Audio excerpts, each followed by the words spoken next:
The University of Virginia men's basketball team led the country last year in opponents' points per game and were top 15 in the country in defensive field goal percentage.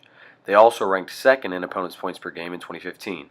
They have stayed at the top of the defensive rankings in the NCAA with their gritty Packline defense.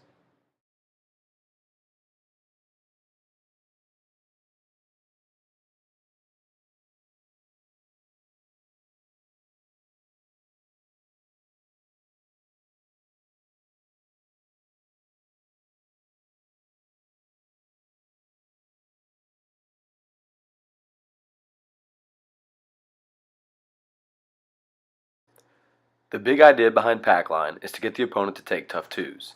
It is a misconception that Packline gives up a ton of threes. Packline is a great counter to dribble drive oriented offenses that so many teams now run.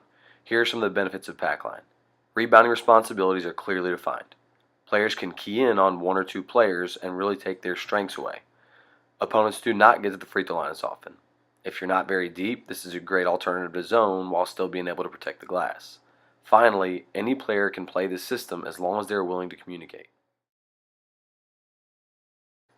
The pack line is an imaginary line that runs about 18 feet along the inside of the three-point line. Only the player guarding the ball should ever be outside the pack line. Traditional pack has the post in a hard three-quarter, and the ball can never go baseline. One adjustment we make at our level is sending every right-handed player left.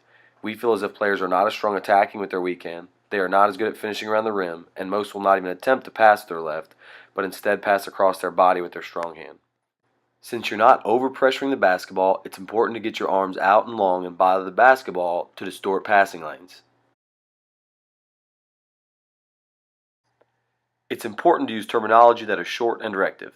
We like to say the one word 3 times and say it loud. On down screens or interchanges, we will break away from the screener and yell window 3 times.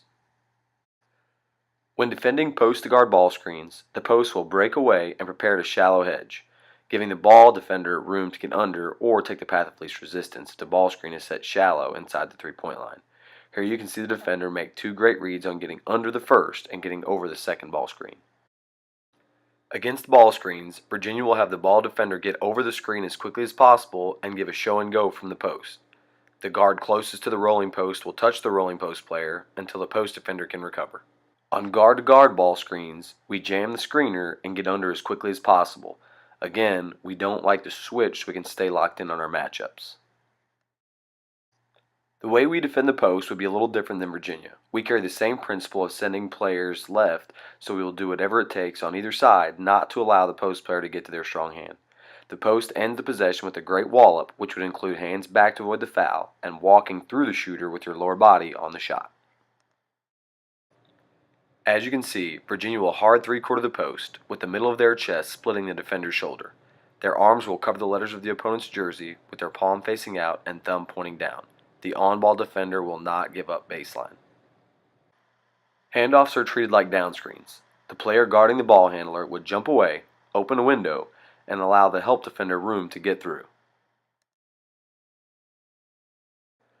One small adjustment that we have made that has been good to us is keeping our center at the rim if their center will not shoot a jump shot.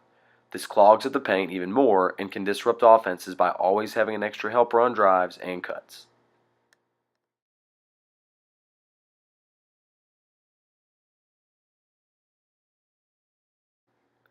A great defensive stand is not complete without a rebound on the first shot.